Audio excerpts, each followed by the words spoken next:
Morning folks, this is the day that we're going to bake our sourdough bread, but before we do that we've got to do our final proofing. So here is our dough that's been resting overnight and it's got bubbles in it, and what we're going to do is we're going to form this into one ball and then we're going to turn it out into our pre-floured banneton. Now you don't have to use a banneton, you can just leave it in the bowl for its final proof. But I do the banneton because it helps with the shaping and it also gives it a really nice pretty pattern.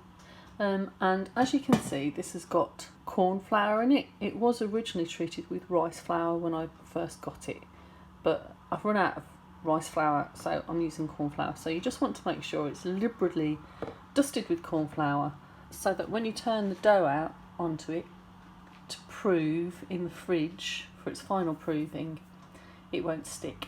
Let's just see how this goes. I'm going to tuck your hand in and bring it over. Tuck your hand in and bring it over. Is in the banneton.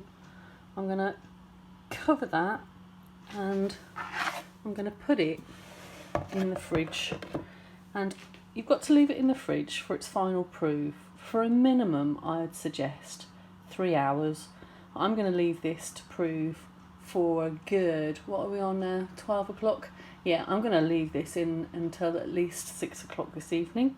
The longer you leave it in the fridge for its final proof, the nicer it tastes, the firmer it gets in terms of turning it out onto your baking sheet.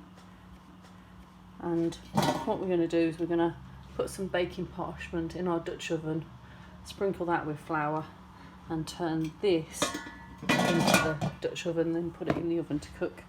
So for some reason, I'm not quite sure why, my dough this morning is very, very wet and not as bubbly as I was expecting, so I hope it turns out, and well, we'll see, won't we? The wonder of YouTube. Okay folks, see you at 6 o'clock when I'm going to be doing the second stage of this. Take care, bye for now. Morning folks.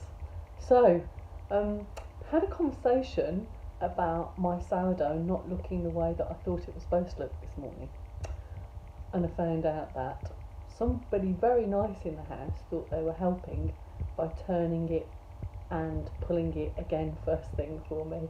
So all the bubbles that I was expecting to be there were some bubbles, but they weren't the big fat bubbles that I usually get.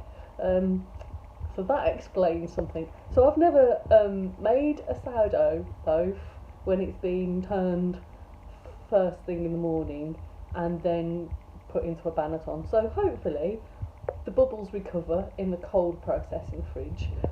That means at 6 o'clock when I look at it tonight, if I don't think it's bubbly enough, I'm going to leave it in the fridge. And actually the beauty of sourdough is you could leave it in the fridge for another day entirely. You could leave it for 24 hours and come back to it tomorrow, and that slow final proving is all good. So I'm going to make a judgment call at 6 o'clock tonight. I'm going to have a look at it, and if it's ready, we're going, and if it's not, it's going to be a tune in this time tomorrow to have a look and see what's going on. Okay folks, hopefully when you've looked at yours, you don't have anybody helpful in your household and they haven't already turned it around for you. Bless.